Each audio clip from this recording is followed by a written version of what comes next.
사울이 망해가는 과정을 보여주는 좀 무거운 말씀입니다. 사울의 문제가 뭡니까? 그가 아무리 돌아봐도 그는 이스라엘의 왕입니다. 이스라엘에서 가장 힘 있는 사람입니다. 근데 아무리 돌아봐도 지금 하나님의 은혜가 막혀 있습니다. 자, 5절과 6절 말씀을 우리 같이 읽겠습니다. 시작. 사울이 블레셋 사람들의 군대를 보고 두려워서 그의 마음이 크게 떨린지라. 사울이 여호와께 여짜오되 여호와께서 꿈으로도 우림으로도 선지자로도 그에게 대답하지 아니하시므로. 여러분, 여기서 꿈, 우림, 선지자 그 무엇으로도 말씀하시지 않았습니다. 왕, 제사장, 선지자 아무 소용이 없습니다. 이스라엘의 은혜가 완전히 막혀 있다는 모습입니다. 아무리 불러도 하나님의 응답이 없으니까 사울은 마음이 다급해서 누구를 찾아갑니까? 신접한 여인을, 무당을 찾아갑니다. 그 무당에게 죽은 사무엘의 혼령을 불러 올리라고 그렇게 이제 부탁을 합니다. 상황이 그만큼 지금 사울에게는 다급했던 겁니다. 15절 말씀을 우리 같이 한번 읽읍시다. 시작. 사무엘이 사울에게 이르되 네가 어찌하여 나를 불러 올려서 나를 성가시게 하느냐 하니 사울이 대답하되 나는 심히 다급하니이다. 블레셋 사람들은 나를 향하여 군대를 일으켰고 하나님은 나를 떠나서 다시는 선지자로도 꿈으로도 내게 대답하지 아니하시기로 내가 행할 일을 알아보려고 당신을 불러 올렸나이다. 지금 사울이 너무 다급한 거예요. 그래서 무당을 찾아간 거예요. 근데 30장 6절을 보면 다윗도 다급한 일을 당합니다.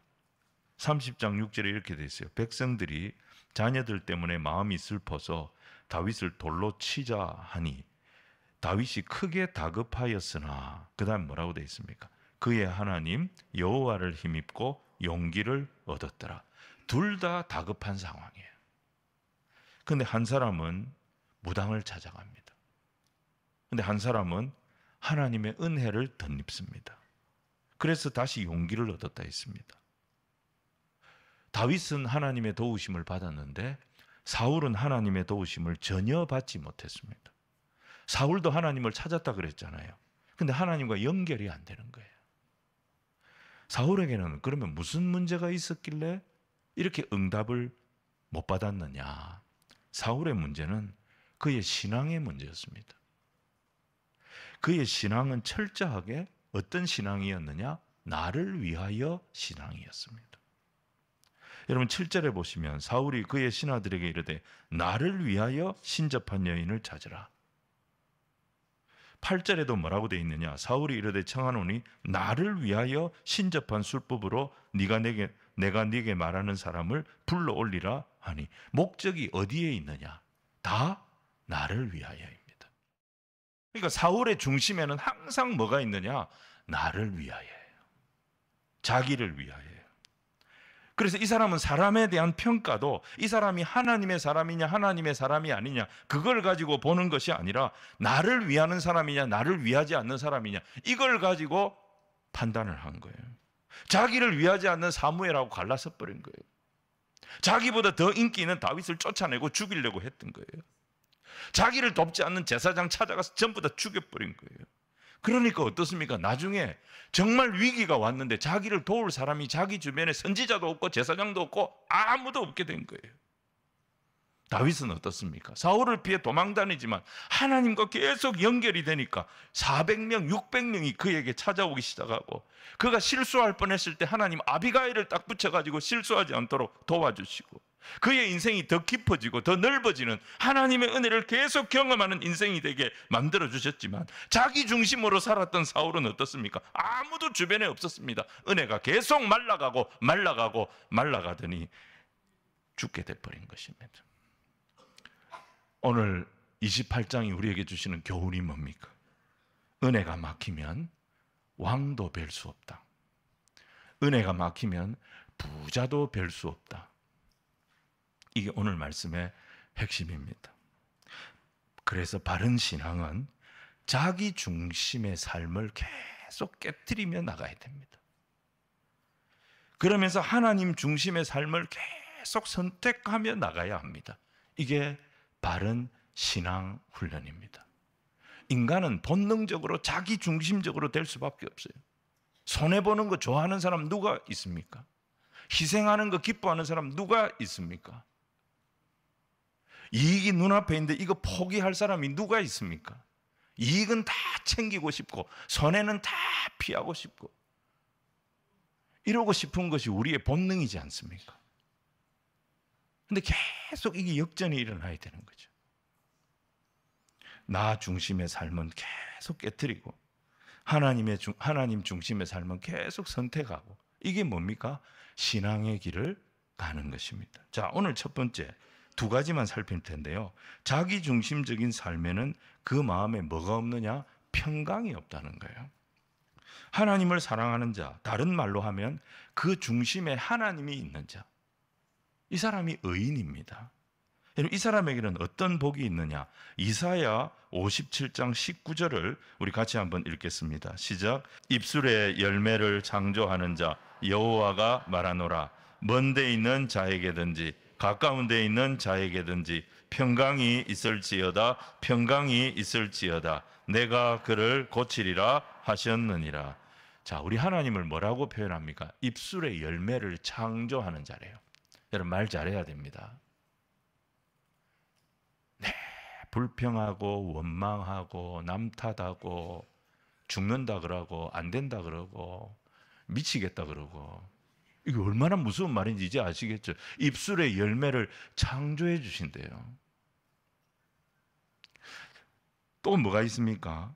입술의 열매를 창조한다는 말은 하나님의 말씀에는 허언이 없다는 거예요. 하나님이 말씀하신 바는 하나님께서 다 이루시는 거예요. 그런 능력을 가지신 분이 하나님이셔요. 이 하나님께서 자기 백성을 향하여 뭐라고 선포하신다는 거예요? 평강이 있을지어다. 평강이 있을지어다. 하나님을 사랑하는 자를 향하여 하나님이 하시는 말씀은 평강이 있을지어다. 평강이 있을지어다.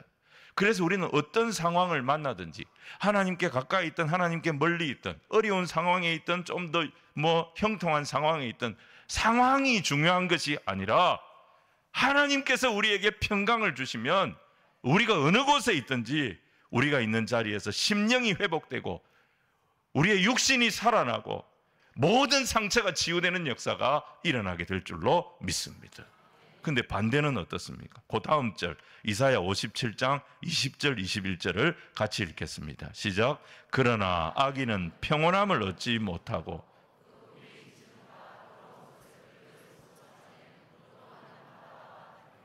내 하나님의 말씀에 악인에게는 평강이 없다 하셨느니라. 악인은 갈팡질팡입니다. 매사가 전전긍긍입니다. 여러분, 다윗과 사울을 보십시오. 굴에 숨어 있어도 다윗에게는 그때그때 기가 막힌 하나님의 은혜가 있었고 하나님의 위로가 있었고 하나님의 도우심이 있었습니다. 평강이 그와 함께 했습니다. 그런데 많은 군사를 거느리고 있고 절대 권력을 가지고 있고 왕궁에 살고 있었던 사울은 이 평강이 없었어요. 그래서 그 마음에 늘 불안했습니다. 두려웠습니다. 오늘 말씀도 마찬가지죠. 5절에 블레셋 군대가 쳐들어오니까 그 군대를 보고 어떤 마음부터 생겼습니까? 두려운 마음부터 생겨가지고 그 마음이 크게 떨렸다 그랬습니다. 여호와의 은혜가 딱 막히니까 사울의 마음을 주장하는 것은 두려움이었어요. 염려였어요. 걱정이었어요. 그래서 결국 누구를 쫓아갑니까? 자기가 다 쫓아냈던 사람들 아닙니까? 이스라엘 땅에서 못 살게 만들었던 사람들 아닙니까? 그 신접한 무당을 또 찾아가서 거기 가서 도와달라고 간청을 하고 있는 거예요. 여러분, 중심이 자기에게 있는 사람의 한계를 보게 되는 겁니다. 자, 여기서 우리는 이 3자의 역학관계를 한번 살펴볼 필요가 있어요. 사울, 다윗, 블레셋. 여러분, 사울과 다윗을 놓고 볼 때 사울이 셉니까? 다윗이 셉니까? 다윗은 사울에게 꼼짝을 못하고 계속 10년이 넘도록 도망 다녔지 않습니까? 사울이 다윗보다 훨씬 세다는 얘기입니다. 그런데 다윗에게는 절대적으로 강했던 사울이 블레셋 앞에서는 꼼짝을 못했습니다. 블레셋은 완전히 사울의 천적이었습니다. 그런데 이 블레셋이요, 다윗에게는 완전히 밥이었습니다. 다윗은 블레셋 장수 골리앗을 때려 죽이고 스타가 됐습니다. 나중에 이 블레셋을 평정하면서 블레셋과의 전쟁에서 완전히 블레셋을 제압하면서 그가 이스라엘의 왕이 됩니다. 강하기는 사울이 다윗보다 훨씬 강한데 블레셋은 그 강한 사울에게는 더 강한 세력이었습니다. 그런데 약한 다윗에게는 아무 힘을 쓰지 못하는 그런 존재가 됐습니다. 여러분, 이게 무슨 의미입니까? 하나님이 블레셋을 이스라엘의 몽둥이로, 이스라엘의 가시로 사용하신 겁니다. 블레셋이 언제 강해지느냐? 하나님에게서 멀어지면 강해지는 거예요. 근데 하나님 앞에 나와서 회개하고 엎드리고 순종하기 시작하면 악한 영의 세력은 힘을 쓰지 못하는 거예요. 우리 인생도 마찬가지예요.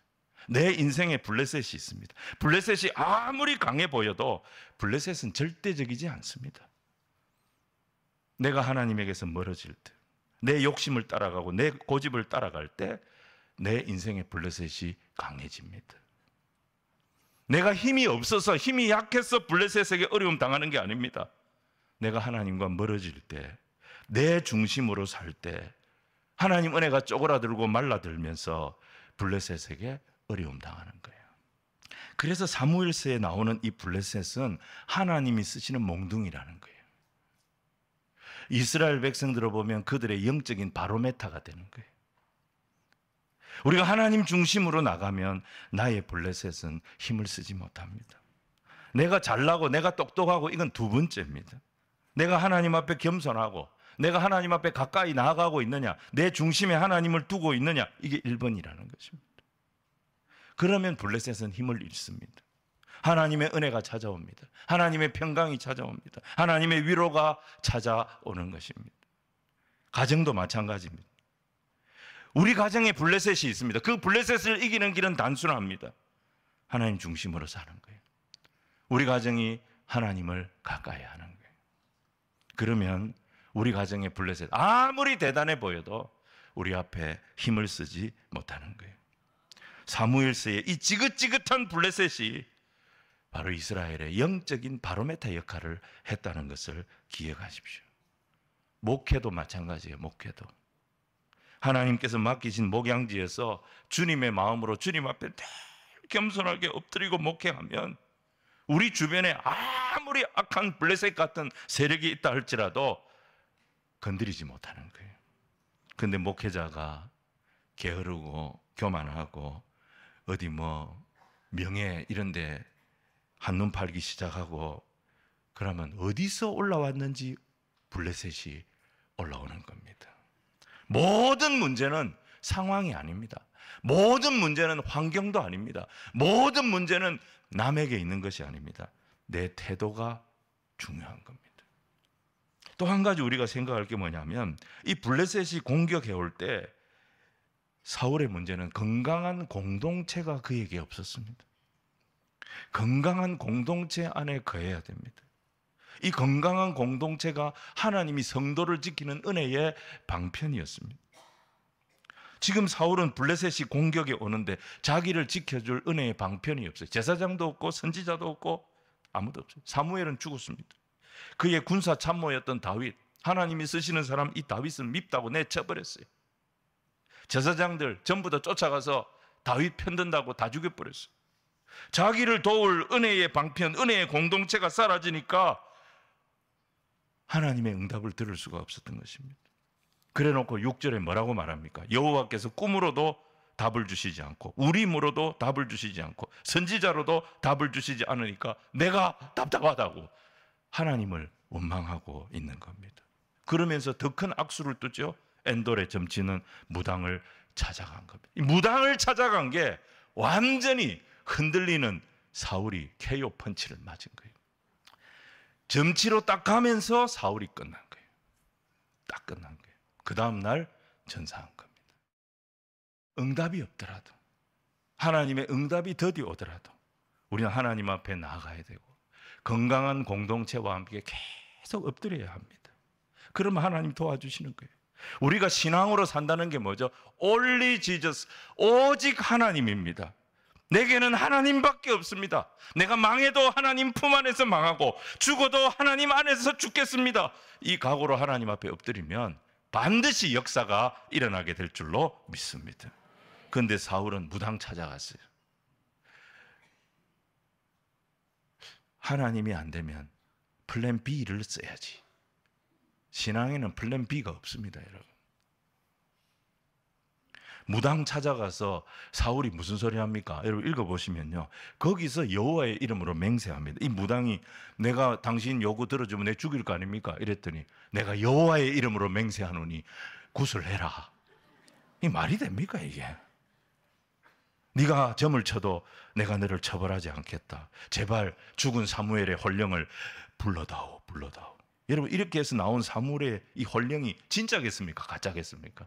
가짜죠. 당연히 가짜죠. 이 마귀가, 사탄이 장난치는 거죠. 초혼술이라고 하는 것은 성경에 없습니다.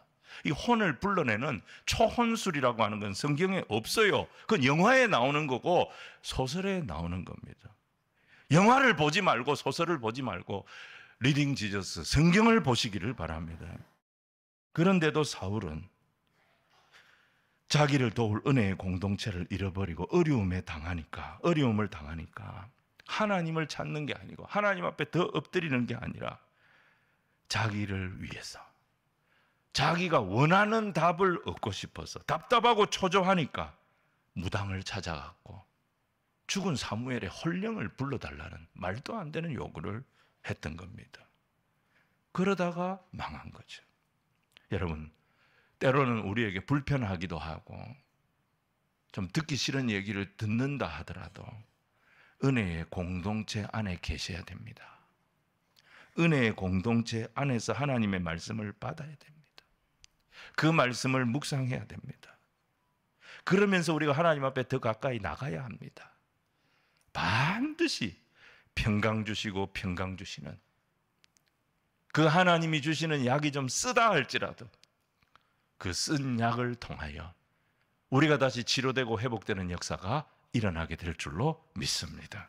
오늘 두 번째는요, 자기중심적인 삶에는 그 삶에 향함이 없어요. 흐름이 없어요. 이게 문제입니다. 여러분, 우리가 누군가를 사랑하게 되면 반드시 그 사랑하는 사람을 향한 이 향함이 생깁니다. 그 사람을 계속 의식하게 됩니다. 그 사람을 계속 생각하게 됩니다. 그 사람을 계속 바라보게 됩니다. 저는 경험상 그렇더라고요. 그 향함을 향한 또 뭐가 생기느냐? 흐름이 생깁니다. 사랑하는 사람을 위해 돈을 쓰기 시작합니다. 사랑하는 사람을 위해 시간을 쓰기 시작합니다. 사랑하는 사람이 좋아하는 말을 합니다. 사랑하는 사람이 좋아하는 행동을 합니다. 사랑하는 사람이 좋아하는 일을 합니다. 이게 흐름이 일어나는 거예요. 향함이 생기고 흐름이 생기는데 내가 하나도 그게 불편하지도 아깝지도 않은 거예요. 그렇게 하면서 어디까지 가느냐? 결혼까지 가게 되는 거예요. 지금까지는 자기만 생각하고 자기만을 위해서 돈을 쓰고 자기만을 위해서 시간을 쓰고 자기만 생각했던 사람이, 사랑하는 사람이 생기니까 그 사람을 위해서 시간을 쓰고 그 사람을 위해서 돈을 쓰고 그 사람을 위해서 양보하고 배려하고 희생하고 그런 사람으로 사람이 성장하게 되는 거예요. 그러면서 이 사람이 어른이 되는 것입니다. 향함과 흐름이 살아나야 됩니다. 하나님을 사랑하고 이웃을 사랑하라. 이게 우리 기독인들의 강령 아닙니까? 우리가 예수를 믿고 산다는 것은 하나님을 사랑하는 삶, 이웃을 사랑하는 삶, 하나님을 향하여, 이웃을 향하여 우리에게 향함이 생겨야 되고 그 방향을 향한 흐름을 일으키는 자들이 저와 여러분이 되어야 한다는 거예요. 지금 정치판처럼 승자 독식, 남을 인정하지 않고 자기 중심으로만 가면 결국은 다 망하는 거예요. 다 자기 세력을 규합하려고 하고 그래서 남을 이기려고만 하면 거기에는 미움과 갈등과 싸움밖에 없는 것입니다. 서로를 인정하고 존중하고 협력하고 그래야 우리 사회가 건강한 사회로 가게 되는 것입니다. 여러분, 사울의 인생을 보세요. 이런 향함이 없어요. 자기를 위하여. 이런 흐름이 없어요. 자기 편만 생각합니다. 온통 자기 생각. 그러다가 무당 찾아갔고 그러다가 죽어간 것입니다.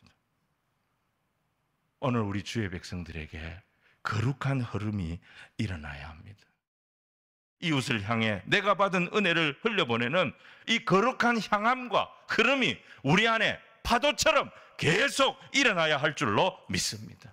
하나님을 향하고 이웃을 향하고 세대를 향하고 선교지를 향하고 이 향함이 일어나기 시작하면, 이 흐름이 일어나기 시작하면 우리 모두가 살아나는 역사가 일어나게 될 줄로 믿습니다.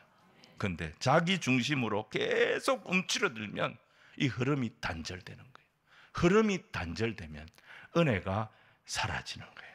그러면 사울 되는 거예요. 자, 말씀 정리하겠습니다. 우리 안에 다 사울의 욕구가 있습니다. 자기 중심적인 그런 욕구가 있습니다. 근데 이걸 벗어나지 못하면 아무리 왕이라도 사울같이 불행해진다는 것입니다. 하지만 우리의 현재의 모습은 좀 부족하다 할지라도 하나님 중심적인 인생을 살기로 결단할 때 향함이 일어나게 되고 거기에 흐름이 생기게 됩니다.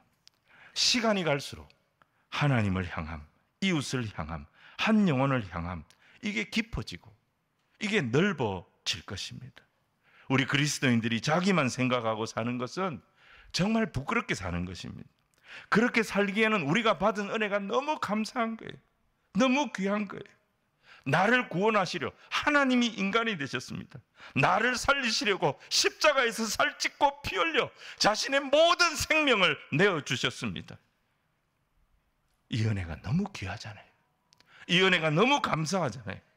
오늘 우리에게 아무리 작더라도 이 하나님의 은혜 받은 자로서 거룩한 향함이 살아나고 거룩한 흐름이 일어나야 할 줄로 믿습니다. 그러면 하나님 또 다른 은혜를 주시고요, 또 다른 능력을 경험하게 하실 겁니다. 흐름을 일으키는 인생, 앞으로 전진하는 인생, 장애물을 다 뛰어넘고 주신 사명을 향하여 거침없이 달려가는 런닝 처치, 달려가는 교회, 목표를 향하여 주님 주신 사명을 향하여 달려가는 우리 울산교회 모든 성도들이 다 되시기를 주님 이름으로 축원을 드립니다.